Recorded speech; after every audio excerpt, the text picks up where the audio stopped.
Hey, Pai, kia ora, good evening, everyone. Welcome to Wednesday Night Live, the Team CP podcast brought to you by Team CP, your endurance coaching specialist. I'm Coach James, running the decks, running the studio, and running headfirst into another Wednesday night of podcasting, brought to you tonight by Evo Cycles, and Wednesdays for workouts, wind-ups, and wigs. Of course, big wig Richard Greer himself. Welcome to the show, Rich. How are you getting on tonight? Yeah, I'm great, James. Hey, thanks for taking control of the flight deck tonight. Big James on. We've been borrowed from Air New Zealand, so fantastic to have you as part of the show, leading the ship and hopefully directing us on our path through the show in one piece, hopefully at the end of the day. I'll try to refrain from using any sort of strange voice or microphone activity through the show, but great to be here again. I tell you what, I'm wound up by tonight's show, but I thought, well, it's Wednesday night and I've done a workout. So last night's workout was simply get out the door and do something. It was a wee bit of a wild old time yesterday, so I managed to get a 15-minute run in yesterday night, but that was about it. How's your day been? Have you done a better workout than me? Well, yesterday, we both caught up yesterday, didn't we? And we were both like, it's going to be a bit tight. Our 15-minute rule is the go-to, is the basis, isn't it? And what we want to do there is do a minimum of 15 minutes to call a session actually a session. You did 15 minutes and 2 seconds, and I had to go up the road a little bit and come back, and I think I did 15 minutes and 17 seconds. So overachieving last night. Then the other part of that rule is 7-minute abs and do 7 minutes worth of strength, so the minimum as well. So managed to squeeze that in yesterday. So just to let you know that, James, just working out. And today got on the Zwift machine with our group and was feeling a bit average beforehand, to be honest, a bit like, oh gosh, after a big day. But you never regret a workout, do you? You never regret some exercise, and it's all makes you feel better at the end of the day. So I'm fizzed up. I'm excited for tonight's show. It's good. What's that saying? The only workout that you regret is the one that you didn't do. Totally. Yep. Totally agree with that, especially so today. To get you wound up. Absolutely. What a show we've got lined up tonight. I've been looking forward to this all week, and I'm really looking forward to getting into it. So why don't you run us through a few things before we get stuck into the show? So it's peak bagging open season. It's just started on Saturday. So peak bagging is about how many peaks can you bag across the course of July. So, hey, if you can just get one, that's great. How high is it? How many you can bag? But the key thing with peak bagging, with our annual peak bagging challenge, is it has to be a named peak. So, and you have to get there under your own steam, either riding or running during the month of July. So if you're not sure of if a peak is a named peak, head to the NZ Topo Map website and zoom into your local area and suss that out for yourself. Grab some friends, some family, just the dog, head for the hills and share an adventure with us to win some awesome prizes from our fantastic partners. Yeah, absolutely. I don't want to sound like a broken record, but for you and I, finding peaks out on the plains of Canterbury is rather difficult. So I guess what I'm kind of alluding to is that you and I probably need to pull finger a wee bit. And every time we're in here in Christchurch by the hills, we need to get up there and go and lead by example, go and find a peak. Is that a fair deal? Is that it is a fair deal. I think it just needs to be a little bit more planned, doesn't it? You can't just go out your back door quite the same, but you need to make the most of it and get out there and get amongst it. So, yep. Absolutely. I totally agree. And also our winners from last week, we had a fantastic prize up last week with a race Tekapo entry and also a prize pack from Pura and Solomon, our running partners as well. So, and that was won by Laura Walken, who I actually had a chat to today earlier on, which is pretty cool. So she said there are learnings from the show as a result of that one was that we all have ups and downs, and it's important to listen to our body when it's telling you something. So rest is important, not just trying to get out and do personal best. And also she was a big fan of the vanilla ice cream as well. Yeah. Mel had some great tips there, didn't he? It was really great listening to that. So nice one, Laura. Great to pick up some good tips from someone that had a really inspirational journey, didn't they, in terms of what Mel's done with the 7 peaks and the 50 film and everything that he did. So nice work, and that will be on to you very soon. So nice work, Laura. There was the other one about this Mo. What's going on here? Chris Wilson wanted an entry into Tekapo, but didn't think he could just ask. So he said, okay, well, my question is going to be, I'd really love that entry. So James or Richard, when are you going to grow a moustache? I think you're more manly than I am, and you've probably done a better job in the past, James. Well, yeah, look, I don't want to come up with excuses, but I loved having a mow, and I didn't get told off. I got a leave pass from home too, so it wasn't like I had to get rid of it for any reason. But once it's gone, it's kind of hard to start it back. So, look, I'm not ruling it out. Let's put it that way. It's not November, but I'm going to need between now and November to get any sort of legitimate mow on my face because it takes that long to grow. Get started. It's winter. Hey, we're a bit hibernating. Nice work. So let's crack on. Tonight we're going to talk to New Zealand track cycling star Eddie Dawkins. He's a homegrown hero. Everybody's heard of his name. So really keen to have a chat to him. He's retired early last year following a career that earned him 3 world titles, 4 silver medals at the World Track Champs.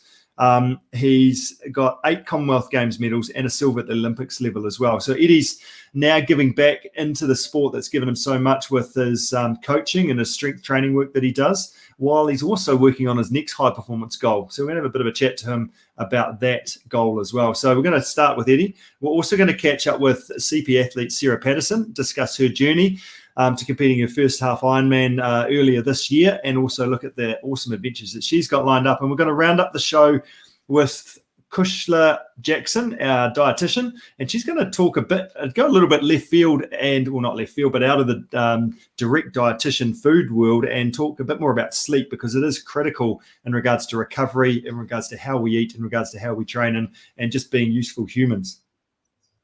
Yeah, absolutely. A really great show. So stick around for the duration of the show tonight. And remember, we have got heaps of questions for our guests, particularly our first guest. So if you do have something you want to get off your chest and ask, make sure you put your comments in the section below, and we'll endeavour to get those out. But without further ado, I've been looking forward to this all week. Rich, we better bring Eddie in, shall we? Yeah, let's start. Absolutely. 3, 2, 1. Eddie, welcome to the show. Thanks so much for joining us tonight, mate. No worries, guys. Thanks for having me on. Awesome. Brilliant. Good stuff. So you've just recently moved down to Christchurch. You're obviously born and raised and spent most of your time in Southland, and then you've also been up in Cambridge, and now just recently, was it late last year, come down and based out of Canterbury now? Yeah, so my wife and I moved down to Rolleston in October. It's been the first time I've lived in the South Island since 2012, so it's nice to be back. Nice. But yeah, so we moved down. My wife and I had a wee baby boy just over 4 months ago, and her family live in Rolleston, so it's great to have that support as well. Wicked. That's so good. Hey, Eddie, let's crack on. We've got lots to get through, and as I was just mentioning before the show, we've got our Zwift session. I opened it out to let me know if you've got any questions, and I've probably, of all the different guests we've had, there's lots of questions coming through to you, so we've got all sorts of things to get through. But give us a bit of background. How did Eddie Dawkins get into cycling and then also track racing? Being a typical Southland boy, I've tried to play as many sports as possible. And the big tie-in was I played all these sports with the same best friend. He lived across the road from me. We're in the same team together throughout primary school and into intermediate. And one day he wasn't at rugby, so I went over to his house, and he opened the door in Lycra. And that was the first question. And the second question was, what have you been up to? Why weren't you at rugby? And he said he was down at the velodrome. So I had no idea what a velodrome was. So we went down the following day, and I met Laurie Toole, sadly passed away, but and did some cycling, rode around for a bit, did a few races and won $3, and that's all she wrote. And from then on, it was a toss-up between cycling and rugby throughout my high school years, and then it got to the point where my parents were like, "Well, we can't go to the game and the race on the same day. They're both at the same time. They're both in different parts of Southland, so you got to make some sort of decision." And I guess I made the more expensive one with cycling compared to a pair of rugby boots. But I loved it. Not so much this peak chasing you guys are doing at the moment. I would have a terrible time doing that. But that's what drew me to the velodrome. It's nice and flat. It's fast, and for me, cycling grew out of my love for the gym as well. So I spent a lot of time in the gym when I was growing up, and cycling was a great outlet for that gym work as well. Yeah, good. So those numbers that you're doing in the gym is actually crossing over into something that you can say that this is what I've achieved. And I guess that's one thing for those that go to the gym and are really into that. It's hard to say that this is what I did when you're lifting X amount of weight, isn't it? But track cycling has a direct crossover, doesn't it? Oh, yeah, for sure. The stronger or the more powerful you are, the more force you can generate, the more power you can ultimately produce, and the faster you go. With endurance cycling, it would be sustained effort in the gym. So whether it's sets of 10 or 15, and building those numbers up over a long set would ultimately add to your sustained power. But it's for the gym, for endurance riders, it's more about stability, muscle control, muscle contraction, whereas for sprinting, it's just all about horsepower. Yeah, nice. So you're working on 1 RMs, 3 RMs. What sort of things are you doing in the gym in terms of your training specifically for going fast on the track? So start off every season with hypertrophy. So that's sort of your 8 to 12 reps, and then it's lower weight, lower intensity, and you're sort of just getting the work done. It's kind of like doing your base Ks on the road. Yeah, and that's decreasing the chances of injury down the track as well, like just making sure you're lifting, your technique's good again, and just dialing that in before you go big. Is that part of it? Yeah, so it allows you to relearn the movement. A lot of time we step away from the gym for competition, and then we have time off, and then you come back and you've got to relearn these things again. It allows the muscles to remember how they work and how they go through these movements and these techniques, and then from there on, the reps get shorter, the intensity gets higher, closer and closer to competition. Yeah, nice. So what was it like just in terms of your training in the gym? How much time did you spend in the gym as a percentage versus on the bike? In the beginning of the season, it's like 60% in the gym. Right. And a little bit on the bike, just to make sure that we're still cyclists. And then it would transfer to about 50-50 for most of the season. And then getting closer to competition, you're using the gym as a primer for the velodrome, for the track. So you'd go in there twice a week maybe, and you just might spend 4 or 5 sessions on the track that week. So your percentage drops way down, but the intensity is much higher. So you can't be pushing yourself in the gym every second day when you're trying to push yourself on the track as well at that really high intensity, or you just blow out. Yeah, right. Yeah. So in terms of warming up, like you talked about priming and things like that, do you lift any weights in the morning before you're going and trying to ride fast? Is that part of it, or is it all just done the day before so you can recover from that session? So most of our sessions are double days, so they'll go gym in the morning, track in the afternoon. And that is like completely the reason. It's priming the muscles for the movement, priming them for the intent that needs to be put in the afternoon. And on race day, we do these sessions called potentiation sessions. So it's basically like a maximum amount of weight through a very short range of movement. And what that does is it loads the body up, but doesn't fatigue the body, and it allows you to really feel the pressure without any onset of muscle soreness. And that's a really good primer for the afternoon. Right. So it's that day. It's a lot about nervous system, I guess, isn't it? You're really sort of really firing all of those muscle fibers effectively to see how much force you can generate, and really waking them up and turning it on. Yeah, exactly. So if we didn't do those primers in the morning, then you might get there, warm up, and just be flat. And you might be in the best condition of your life and still be flat. So we have to find out and force our body to prime itself ahead of time, so we know when we get there, we're confident in our ability. So we've had those races where we haven't had access to a gym, and it's a very unknown, especially when you've had so much time doing it a certain way, and then you go to a third world country or somewhere that won't let you use their gym, and it's a big challenge. Yeah. Do you do power-based stuff, jumping and things like that? Is that how you got around that? Yes, we did a lot of. There's always a set of stairs everywhere you go. So we do a lot of bounding, a lot of sort of box jumps. At one point, we'd put like a rider on your back and do some squats, and we just made it work. We even got to the point where we used the Le Monde or the Wahoo with our track bikes on them, massive gears, and then just using that as that overload as well. So we might do 10 revolutions out of the seat on the biggest gear we could possibly make to simulate that that recruitment. Yeah, nice. What are your top 3 lifts for a cyclist? For a cyclist, I would say probably a box step up, a heavy box step up. So a single leg movement. And how are you carrying your weights? Is it in your hands or on your shoulders? What are you doing there? I think for me, it's on my shoulders because I can't hold that kind of weight in my hands. I think getting used to it, you'd have dumbbells. It offers a bit more stability. I use a barbell, so I can really load it up. The step isn't very high because the range of movement in cycling isn't very high. You're right. So what are we thinking? Are we like 30 centimeters? That's the range? Yeah. So if 30 centimeters, so it's you're trying to get the same sort of knee angle as you would on the bike. You go too high, then you put too much strain on the knee. If you go too low, then you're not doing anything. Yeah. So we're trying to find that happy medium. I would say the trap bar or the hex bar deadlift is a great one. It's a way of initiating a lot of force, but keeping the back safe.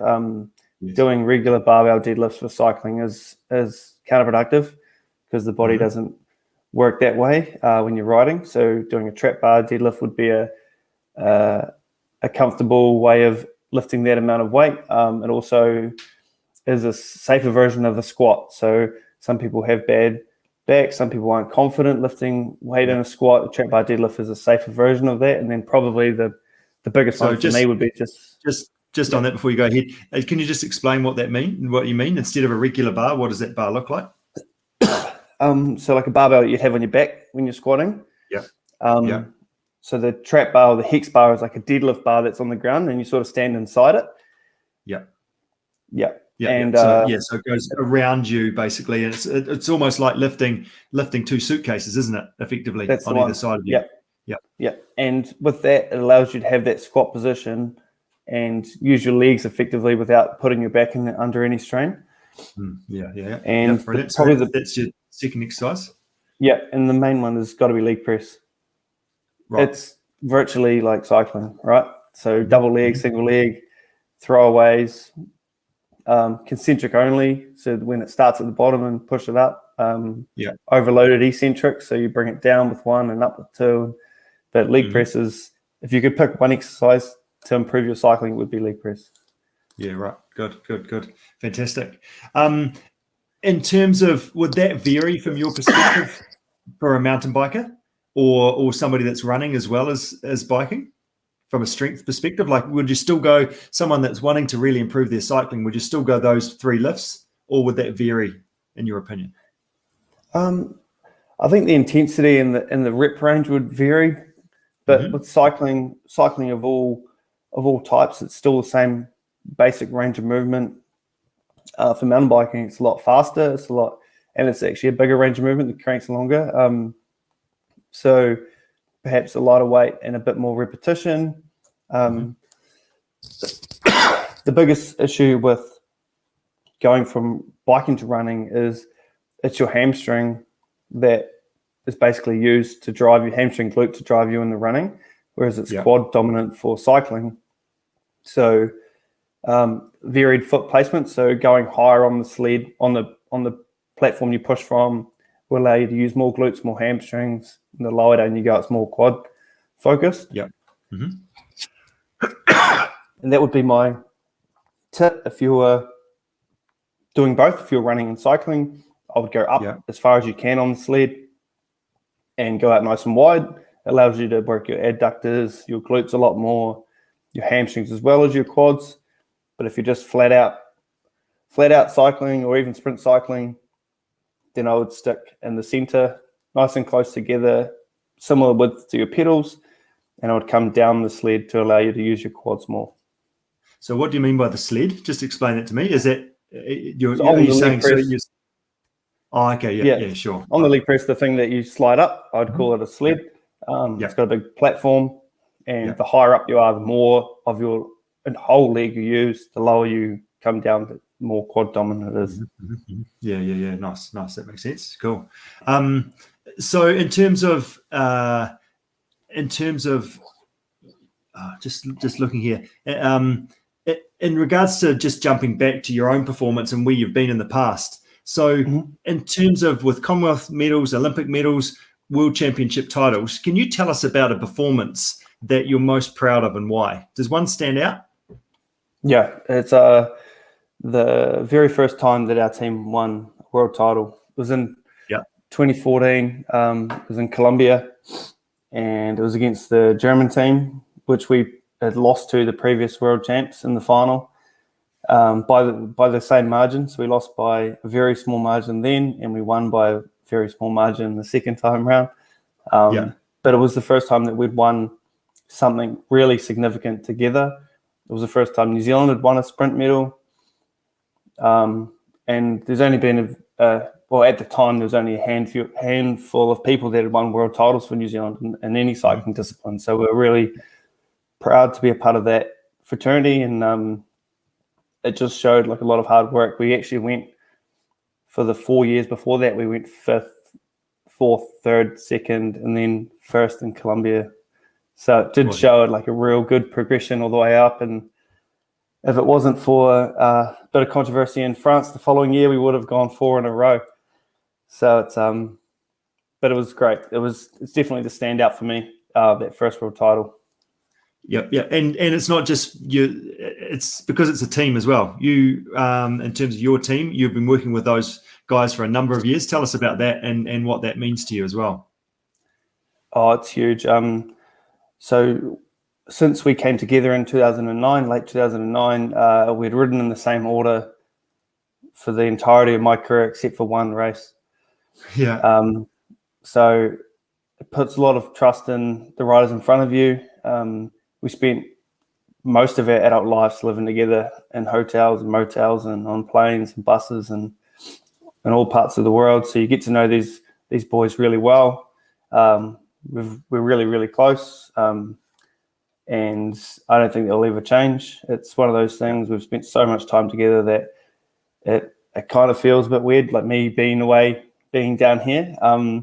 But I'm sure I'll catch up with them soon once they all get back from Tokyo, and we'll have a yarn and catch up properly. So we sort of didn't really get that opportunity before I came down. So it'd be nice to be able to do that and introduce them to my boy as well. Yeah, nice. That'll be awesome. How does that feel now, like coming into the Olympic Games? Like obviously you retired last year with Tokyo being pushed out a year, and it's easy to understand that. But coming into the Olympics now, how does that feel for you with those boys overseas and leading into Japan?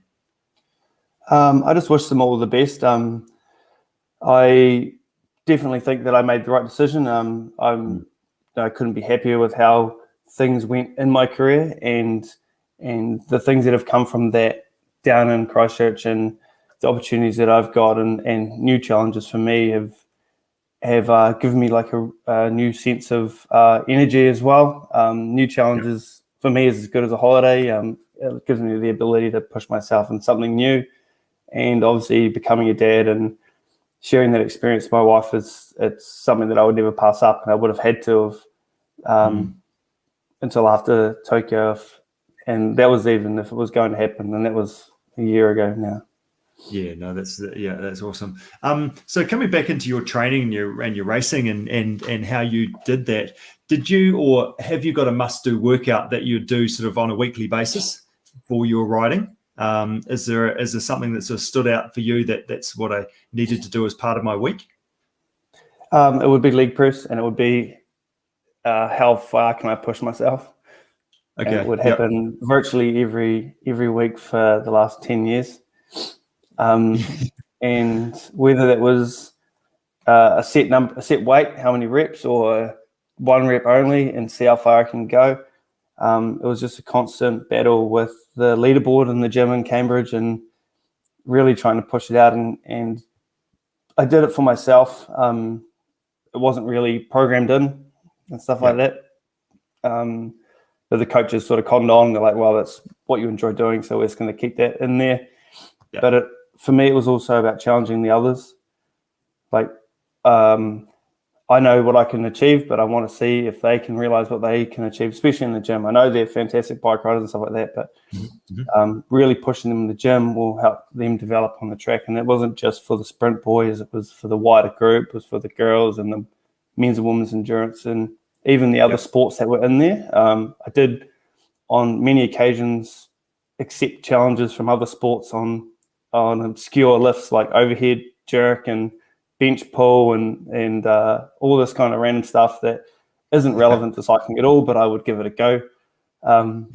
Just to keep that relationship going and to really push them to be better. If I can have a crack at it and get close to them, and it's their specific movement that they need to push further, because if I can do it with no training, they should be way better.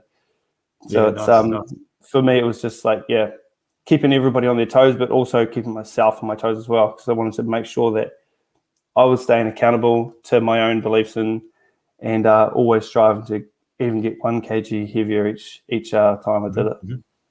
Yeah, how do you go now? Like you've been at the top of your game, you've got world titles, etc. But you're still squatting, you're still deadlifting, you're still pushing the boundaries in terms of how much you can lift.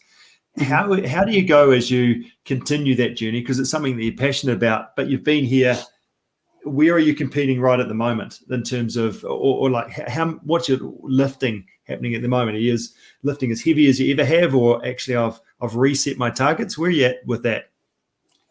So the big thing that I struggled with cycling was the structure, the massive structure in terms of gym programming. There wasn't a lot of space for freedom, and I've been in this sport a very long time, so I know how my body reacts to things and what gets me going. And once I retired and started doing my own programming, I had a massive increase in weight lifted. Right. So just to put it in perspective, so I lifted 260 kgs for that trap bar, so that suitcase carry deadlift as a cyclist, and I did 380 kgs probably 6 months later. Jeez. So all those things have gone up. My deadlift's gone up from 250 to 300. I haven't done a leg press in a long time, but I'm assuming it's probably higher than what it was. But all these things have gone up because I train to my body. I don't train to the schedule. So I push myself when I can. I rest when I have to. And that schedule is really fluid and doesn't really have a structure, so that I can really focus on challenging myself. If I go into the gym and my legs are fried, then I'll do upper body. Well, I haven't done upper body in 15 years because of cycling. I have to have a small upper body and stuff like that. And my bench press has gone up like 60 kgs. And all these things are just outrageous. And it's just, it just means that I should have been training like this my whole life, which is a shame. So does that mean Eddie Dawkins can make a comeback? Will you come back on your bike? Like you're lifting, that's massive improvement and massive weights you're lifting now compared to what you were. That's huge. And it's definitely been driven a wee bit by Angus Ross.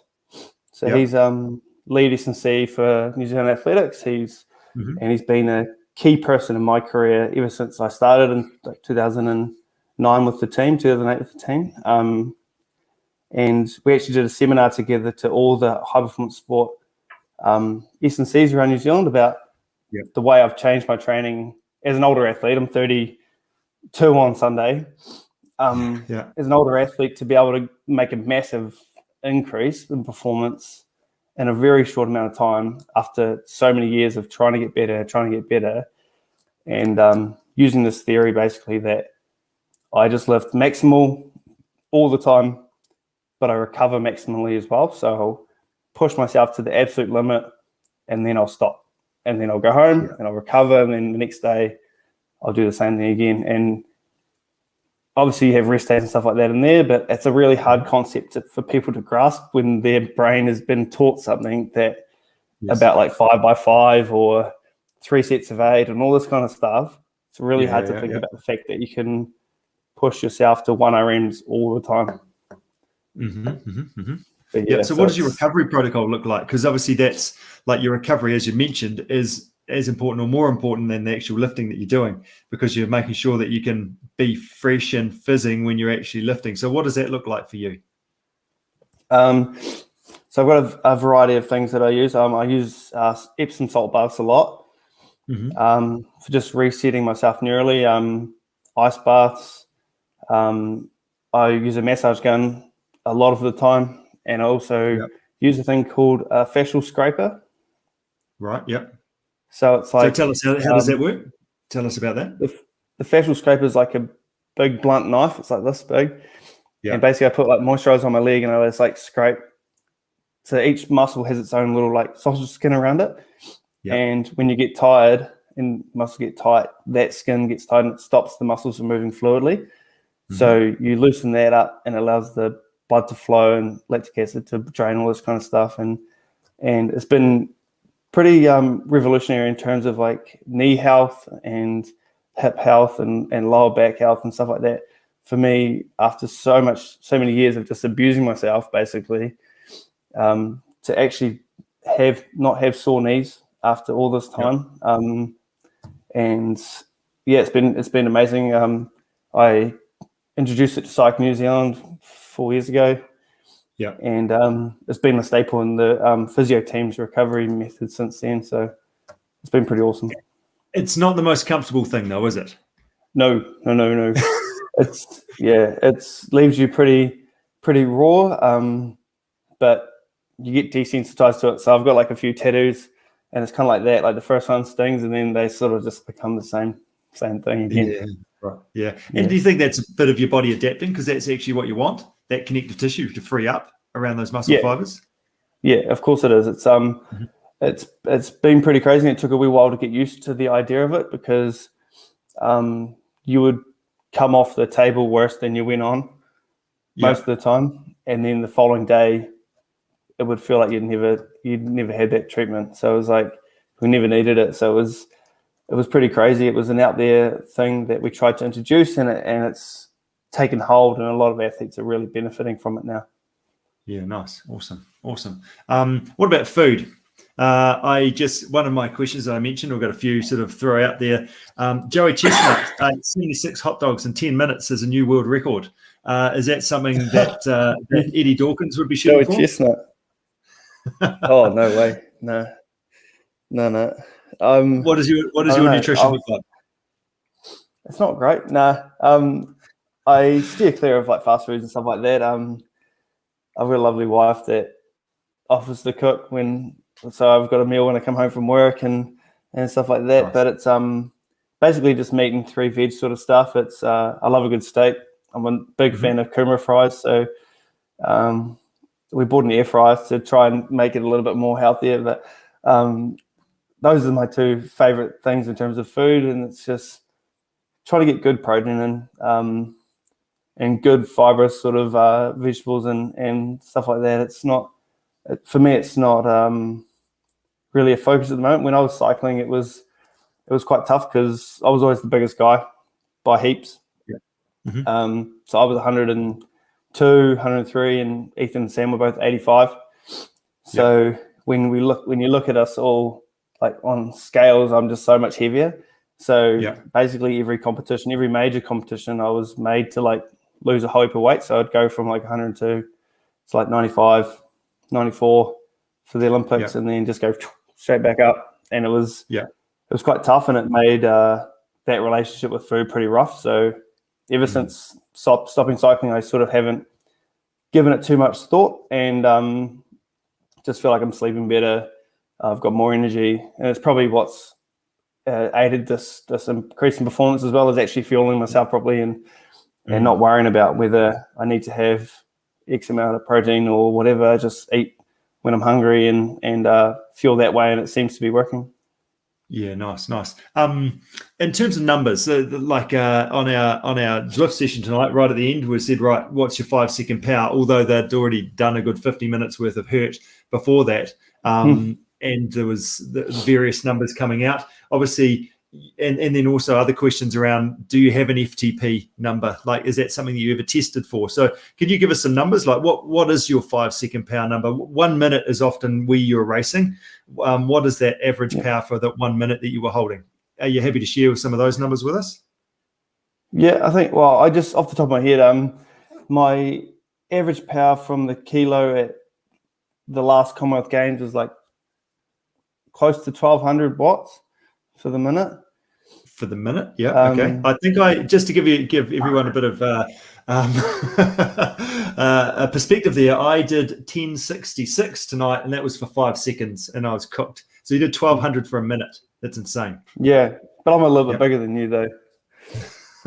I need to work on So it. I need a bit more horsepower to get around. But Yeah. So in the mid to high 11s for that minute power, especially on race day. And then we just did maximal power instead of that 5 second power. So my maximum power was like 26:50, I think, was the most we ever read on the SRM. Epic. Wow, that's amazing. Yeah. Did you ever do a longer, because you did some aerobic riding as well, didn't you? You did some endurance riding as part of your build up to that as well? Yeah, but endurance for us is like a set a kilo. Right. Okay. So it's or just riding to and from the velodrome each day. Okay. Yeah. I think the longest race I did, like obviously the odd road race here and there. I did a bit of the winter series up in Cambridge a couple of years back, and I did the Te Aumutu time trial. I did it on a fixed gear.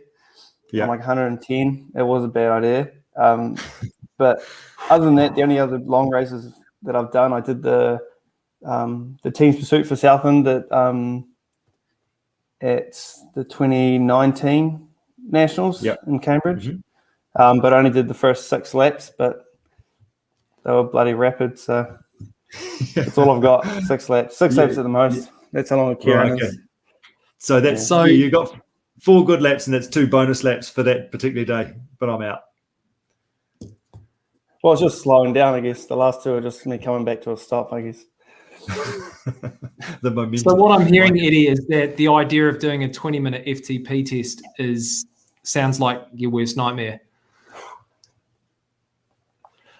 Yeah, I've done a few wind gates and I've done a VO2 max test before and a few decent road rides and stuff like that. But yeah, it's not something that I look forward to. I don't have a very good base fitness or any sort of fitness. It's virtually all or nothing for me, and the tank runs got a big engine, but the tank runs out pretty fast. Yeah, brilliant. Yeah. Eddie, you've got it, like your new challenge. I talked about this right at the start. Bobsleigh is something that you've been getting into, and adjusting and changing and adapting your body from being a cyclist into a runner. How's that journey progressing, and how have you actually done that in regards to the range of movement that's required on the bike to then actually learn to run? Yeah, it was hard, man. It was a really hard process. As you both know, cycling is a very small range of movement. Mm-hmm. And running especially sprinting, has a very, very big range of movement. So I spent the first month of lockdown just doing static as long as I possibly could go, lunges. My coach at the time put me onto this guy called Kevin Mayer, who's the world decathlon champion, holds the record for the biggest total. He does this crazy stretch where he does a lunge on a box, front foot on a box, and then he rotates his body over to really accentuate the hip flexion and everything. And I just did that until I fell off the box basically every day. It was tough, and it's worked though. Like all that pain and stuff, I've got a decent stride now, and I think the biggest issue with me, which for running would be bad, but for bobsleigh isn't too bad, is my arms don't move as fluid as they probably should. But with bobsleigh, your hands are fixed anyways, so it's not too bad. Yeah, nice. So how are you progressing? Where are you at? Like, are you in the team? Are you working hard? Are you training specifically for that? How's that going? So at the moment, there's about 8 of us in the team. So there's a couple down here, and then the majority of them in Cambridge. We set up a training group up there, some scheduled training and some coaching and stuff like that. At the moment, just with the way the world is, it's hard to even get away to race without having to isolate everywhere you go and on the way home and stuff like that. So I've actually been channeling more of my effort into powerlifting as a way to keep competing until we get the opportunity to race. Okay. And by some stroke, I've qualified for nationals actually in powerlifting, which are in August. Excellent. That's awesome. Yeah. Geez. Eddie, I've had a couple of questions from people. Now, this is no way a reflection on me whatsoever, but I'm asking for a friend. Is there, have you got any tips for not looking like a tool when you try to crank stand at the lights and unclip and fall off? I've done that heaps, so it's. Oh, yeah. That makes me feel so much better. It happens all the time. Well, my friend. All the time. Yeah. It's one of those things. I think the first time I saw it happen was one of my old Southern teammates, and probably biggest rival on the road was Nick King. His brother Matt King raced for Southern as well, and he fell over. He clipped one foot and then went the wrong way, and he just dragged himself off the road, dragging his bike, and his dad was just screaming at him because it was a brand new bike and he was just dragging it across the road. But I don't know. I think it's a lost art, really. I think a lot of people just don't do it anymore. We did it a lot because we rode track bikes a lot, and track standing was like a part of the skill set initially. It's not really that common anymore because the gears are so big, but I think it needs to be taught. It's good. It's a good skill to learn, and I hope more like Learn to Ride programs bring it in, because it allows you to have a bit more control of your bike when you're going slow. Is harder to get, I think, than controlling when you're going fast. Yeah, nice. Keep working on it. Yeah. I think it's good for mountain biking too, right? Like sort of being stuck on that terrain, the track stand. Okay, all right. I'll let my friend know. Look, I think I've having listened to you, I think I've answered this question, but someone's put a question forward. Are you a lifter who cycles, or are you a cyclist who lifts? I'm a lifter who does bobsledding now, but I think nice. I was a cyclist that lifts. I was still a cyclist first, but lifting was like a massive passion of mine. It basically drove my career, my ability to lift weight, because that directly generated into horsepower or like torque on the pedals and stuff like that, and allowed me to ride the gears. And I think I was maybe one of the first people to really ride big gears on the world scene in terms of riding anything bigger than 115 or whatever. So we started riding 130, 140, and now you see guys riding around at high level events in 150-inch gear, and they're just absolutely humming, and you can't stop them. So it's kind of been the death of the art of sprinting, really, by these gears being available. But I was definitely a cyclist that lifted, but the passion and probably the drive to go track sprinting was based from the gym, I think. Yeah, nice. Yeah, nice. Just on that, now I've got one more question. With that in mind, have you got your eye on the Tour de France and the efforts of the Max Missile going for the record? Have you been keeping on that? I think it sounds like a well-tailored story, eh? I think it's kind of like for a few years now, he's kind of been out of the picture. Yeah. And it's one of those things, maybe he's coming down to his last couple of goes around the block, and there's an opportunity to do something cool. He's obviously done some amazing stuff in his career, but I think it seems too tailored to be like an organic thing from him. It feels very much like a GB cycling, sky cycling thing to happen. Yeah. But hats off to him. He's an absolutely phenomenal athlete. I met him in Delhi at the Commonwealth Games, 2010, and he's an absolute weapon. It has come. He's come back out of the ashes in the last couple of years. Yeah. It was a great lead out this morning. I don't know if you saw that, Rich. It was a great lead out on the highlights. I watched that from the team. Looked pretty good.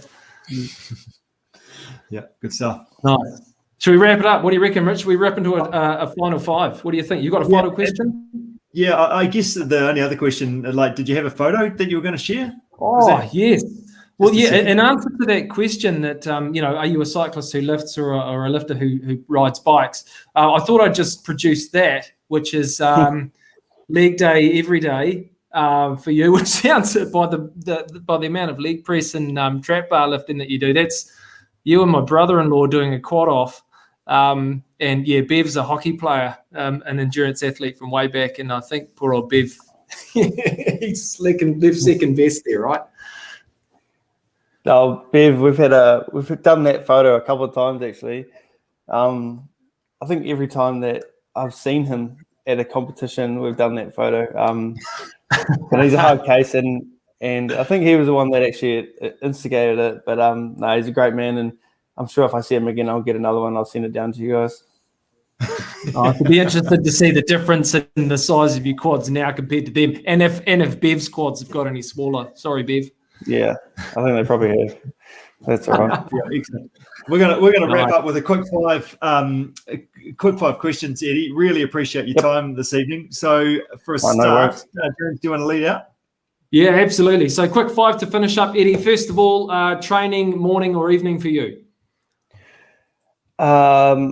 Morning at the moment, but it's probably going to the evening when I start feeding the boy in the morning and heading off to work early. So I'll be in the afternoon probably very shortly when everyone's asleep. I'll be training in the day probably. Good, nice, good. That's a good answer. Favorite? I have to ask this. Favorite flavor of ice cream? Oh, boysenberry ice cream. Oh, that's favorite. A good one. We don't hear that often. I've liked it so long. Yeah. Nice. Fancy meal out or a home cooked meal? Oh, I'm a big fan of like a really expensive steak, but I don't have the budget to do it all the time. So I think a home cooked meal is probably where it's at. It's a bit more wholesome, and I can also put my own flair on it. Nice. Favorite recovery food? Scotch finger biscuits. If you haven't had them, go and buy some. They are next level, and they make a Scotch finger chocolate as well. It's next level. Okay, right. But only on days where you really need it. Well, it sounds like most days for me. Favorite place to train? Favorite place to train? At the moment, it's the gym that I go to called Body Core. It's a gym where I'm no longer the strongest person by a country mile. It's a great way to motivate myself, and these big lads are more than happy to offer their advice to me. I'm a relative newbie when it comes to powerlifting, so they're the experts, and I've gone back to being a rookie again, which is a nice change of pace, and I'm seem to be learning pretty fast. But yeah, at the moment it's Body Core Gym in Christchurch. Nice, wicked. Awesome, Eddie. Hey, thanks for your time this evening. Absolutely fantastic insight of you as an athlete and training and things like that. And really appreciate you sharing with our community. It's fantastic. Yeah, absolutely. Oh, no worries, guys. I appreciate it. It's been fun. Yeah, and I'm glad to be able to pass on some of my stuff. It might not be as relevant to the endurance community, but it gives an insight into different avenues and different ways to train, I guess, for your chosen goal. Yeah, that's right. And I do think, like, as you have talked, like strength training is critical, whatever your goal is. And I think that's one thing that you've really highlighted tonight, and just different ways of doing things as well. It's fantastic. And getting an idea of what your go-to lifts are, there's some really good stuff that we can take away and learn. It's brilliant. No, thanks, guys. I really appreciate it. And big shout out to Carl McKnight for his comment on the chat. Nice. Good stuff. Nice one. All right, Eddie, thanks very much. We managed to stay on piste. We didn't go too far off, and we didn't go into any murky territory. So really appreciate your time, and look forward to seeing how the rest of your journey is going. So all the best. Awesome. Thanks, guys. Have a good one. Cheers, Eddie. Thank you. Nice one. Cheers. Rich. Well done. How good's that? What a great chat. Hey, It's probably not really the time to do that quad off, is it? But maybe another day. Yeah. Look, yeah, absolutely. I do see that Kim's loving the chat about deadlifts, though. Kim, our strength coach from Team CP, she's left a comment there about the deadlifts. So I'm glad you're enjoying that chat, and you would have also enjoyed the quad off picture, I'm sure, as well, Kim. Yeah, good stuff. So if you want to share, help us with the show, share your learning, share some comments and things as you go, throw that in as we go during the show, or even after if you're listening to a podcast, or flick me a message afterwards as well. We've got an Evo prize pack that does actually include some vouchers to go and spend in the shop as well. So Evo Cycles has done super well coming up with that. So that is on the table tonight to give away. So looking forward to doing that with someone tonight. But let's crack on, shall we? Within the show, Sarah Patterson, she has done all sorts of different things. She's got better and better, improved, and challenged herself in many different ways, completing her first half Ironman in summer. And keen to have a bit of a chat to her about what that was like for her, and then also the summer ahead, what she's got in store. Sarah, are you there? Nice. Here comes Sarah, friend of the show and friend of the Team CP community. Sarah, welcome to the show. Hi, how you doing? Awesome. Yeah, no, good, Sarah. Thanks for joining us. Sarah, tell us a little bit about your background. How long have you been doing this running, biking, swimming gig for? Probably my whole life, on and off through high school, and then I had a bit of a break when my main sport kind of took over, and then came back from overseas, got back into it, got married, had kids, had a bit of a rest from it, and then when the kids were old enough, I ripped straight back into it, which was good. Yeah, awesome. So you talked about your main sport. That was actually equestrian horse riding. Is that right? It was. Yep. That was a long time ago. Yeah, nice. So sort of at a high level riding, and then you've sort of come back into the endurance sort of sport world. So what did you enjoy most about running and biking and swimming and adventuring? I think I just love where it can take you, whether it's just a wee run in the Port Hills for an hour, or like my goal doing Challenge Wanaka in February this year, and then the people that you meet along the way doing all these cool things. I think that's just the best thing about the sport. Yeah, nice, awesome. You set a goal, Challenge Wanaka. You'd done it in a team, and your teammate was trying to basically encourage you, cajole you, that you had to do it by yourself this time. You weren't allowed to sort of do it as a team anymore. In terms of when you set that goal, what chance did you give yourself of actually finishing it when you set that initial goal? The aim is always to finish. It doesn't necessarily have to, doesn't really matter what it quite looks like. And I think that's what I learned from my horses and the riding. It didn't matter what the round looked like, as long as you poles up, it was a good round. And I think that I was always going to finish, whether it was going to be in a blistering fast time or it was going to take me until the cutoff time. It didn't really matter. I just had to get across that finish line. Nice. So how did your day go? The day was amazing. I haven't done a lot of open water swimming, so that was my first event in open water swimming, and it was my favorite of the three disciplines of the day. The swim was it was amazing. And then the new bike course was pretty cool, and you kind of felt like you always had company. You weren't alone. And then just the heat of the run was a killer, but it was fun. Loved it. Yeah, brilliant. That's awesome. It does sound like you will be back, actually, Sarah. So what do you have coming up in the season ahead? What's on the cards for you? My next one will be the Waka 50, a bit of it to the North Island, which will be quite fun. And then kind of whatever I can, or what you may let me cram in between there and lunch, and then aim for that. And the Motor Tup and the Contact Epic is another cool bike race that I quite like again. Yeah, good. It sounds like a pretty busy summer, Sarah, that you've got on the cards. What are you working on at the moment? What's your kind of focus right now? It's probably more just a bit of base training, lots of swift riding, a few mountain bike rides in the hills, a bit of running. Trying to stay warm in this cold weather that I don't do very well. Yeah, Sarah, it's you talked about being really busy and having family and getting back into it and having kids and managing all of that stuff. What does being part of the Team CP community and having that level of support and that level of connection with other people, what does that provide to you as a busy mum and all of the other things that you do? What does that mean to you to be part of that community, and how does that make it easier for you as an athlete?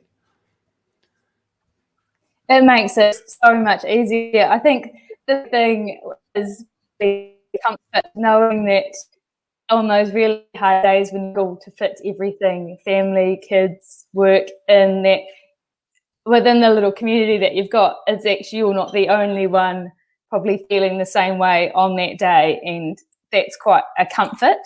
And that if they can do it, I can do it too, and it doesn't actually matter what it looks like. You just do it. It's okay.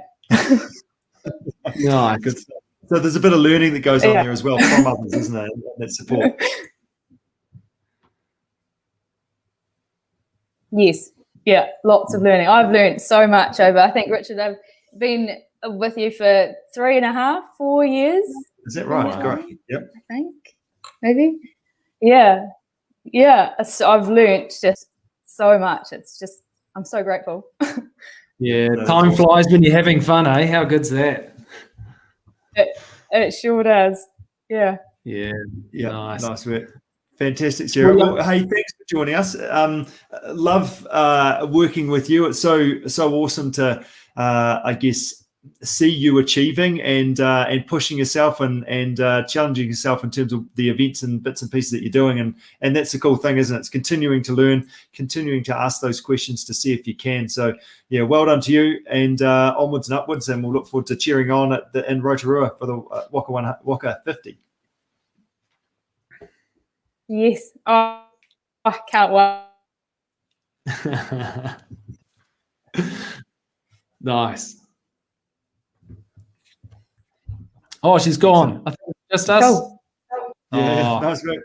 All good. Okay. Thanks, Sarah. All the best. Thanks, I'll let you go. Take care. Rich. Good job, man. 2 from 2. Here we are. Good stuff. Awesome. Yep. Oh, it's great to hear that. And I think that probably sums up a lot of what the being part of the Team CP community is about, isn't it? Is learning and just asking those questions. Can you get there? What can you do? How far can you go with the hand that you've got? That's right. And I think that's the key motivation, isn't it? That's why we do these things, to see if you can. And Sarah sort of sums that up pretty well in terms of what she's doing and doing something for the first time. That's awesome. It's a challenge as an adult to put yourself out there. So well done to her and all our different people that do that. That's pretty cool. Yeah, absolutely. And you can't do all of these things without sort of ample rest and recovery, and most importantly, sleep, which leads us into our third and final part of the show, right? Yeah, well done, James. You are on the flight deck directing us through the show. Yeah, it's a very good segue. You just need to push the Greek button now. Let's see if you can do it. All right. Thanks very much for bringing Cushla. Nice one. Hello. Hey, good. Thanks, Cushla. How are you getting on? Yeah, good. Thank you. Always a privilege to be on, and hope that something I share helps someone listening. So. Yeah, good job. So you're going to talk a bit about sleep to us. And prior to the show, you've sent me a few sort of pictures of different research articles that you had that you were looking at and sort of looking to try and summarize sort of key pieces of that. And you also sent me through some leading questions as well, which I don't have in front of me right now. So just putting it out there. So I'd just like for you, Cushla, in terms of sleep, and give us a bit of an overview. What's your sort of key thing around sleep? So sleep is about recovery. It's about who we are. It's about performing at our best. And if we're not doing that well, hey, we know we're not in great shape. and there's also a whole bunch of things that we can do to help us with that. But yeah, what do you want to talk to us about tonight in regards to sleep? Yeah, well, as a bit of a disclaimer for a start, like I'm definitely not a sleep specialist, but of course, sleep plays a central part in everything to do with physiology and nutrition and performance. So it actually does have a lot of relevance to what I do in my work. But I guess sleep is crucial because when you think about it, we spend a third of our lives doing it. So it's pretty important that we do it right and do it well. And from a performance perspective of a lot of people listening tonight, it is your number one tool for recovery. Nothing else is as important as your sleep. Yeah, there's just been a comment pop up. I'm not sure who it said, but what do you say to this? You can sleep when you're dead, get out there. Yeah, I was actually going to talk about that. Hustle culture is actually really damaging us. It's good, isn't it? Like that's, I don't know about you, but I think that's starting to evolve and change over the last couple of years. But a good 5 or 10 years ago, it was all about that. Actually, come on, let's just harden up and get this done. Let's get busy. Let's get things sorted. But actually, like I know for myself, like I've got 4 kids, and you sort of lose any pattern of sleep that you've had through that time. Yeah.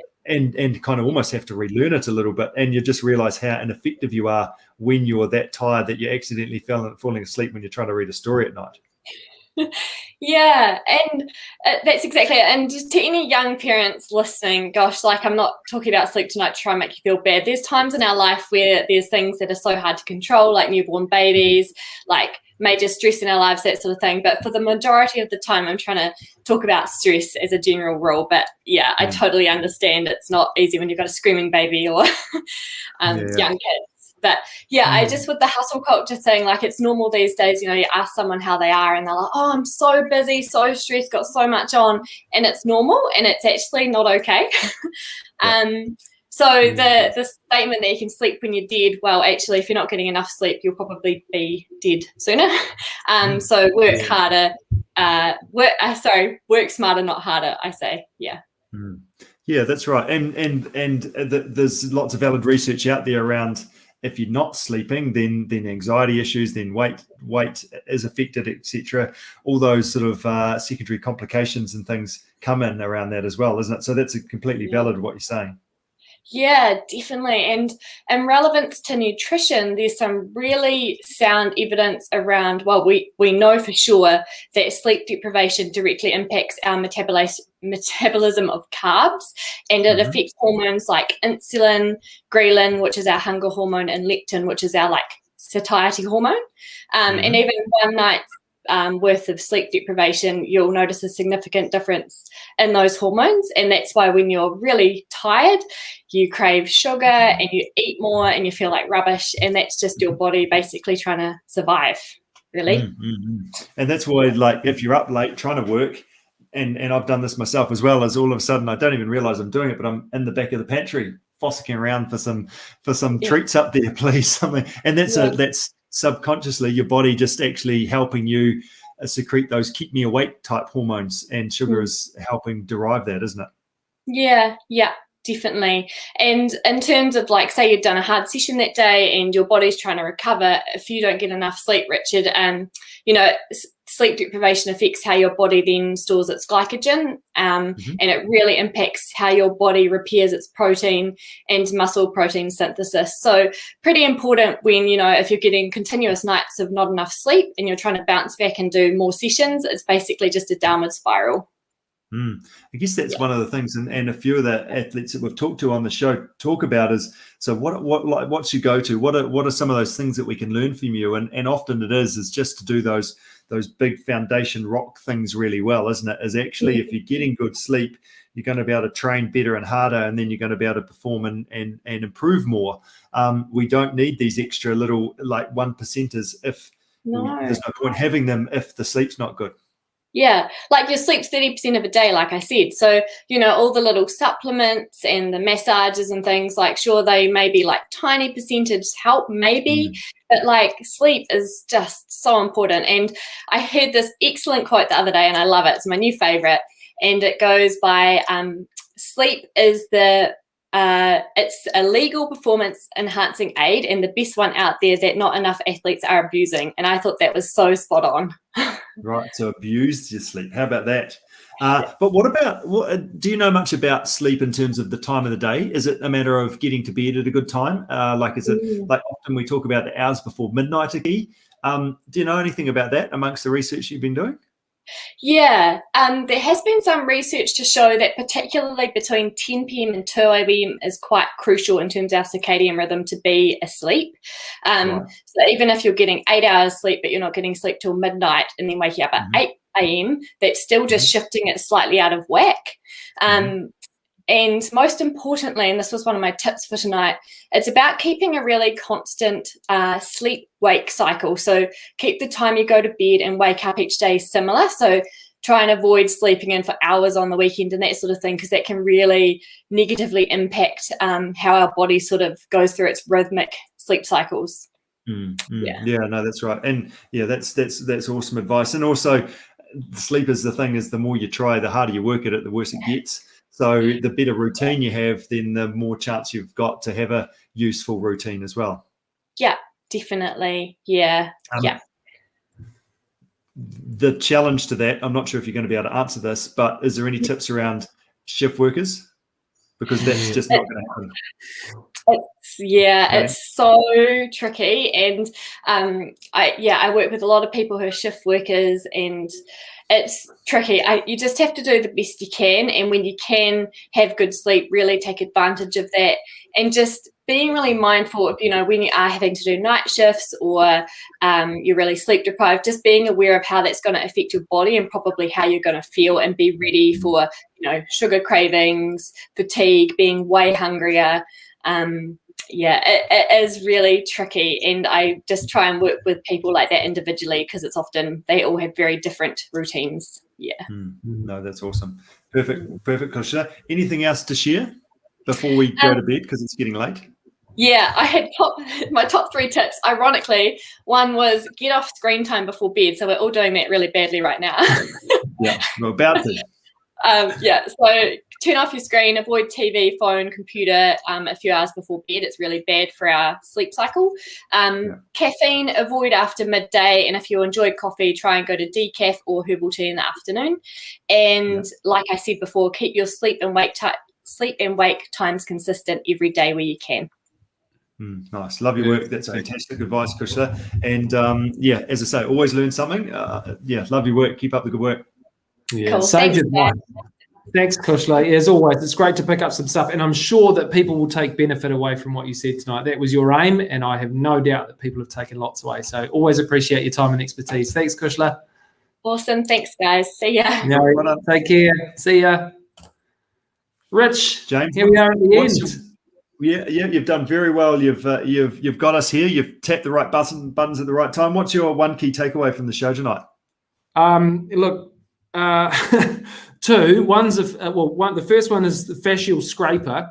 I have had that once, and it was extremely painful. But very, very beneficial. So I do that. Stuck with me. The other thing is 2,600 watts. I just can't quite fathom 2,600 watts as a 1 second max power. Unreal.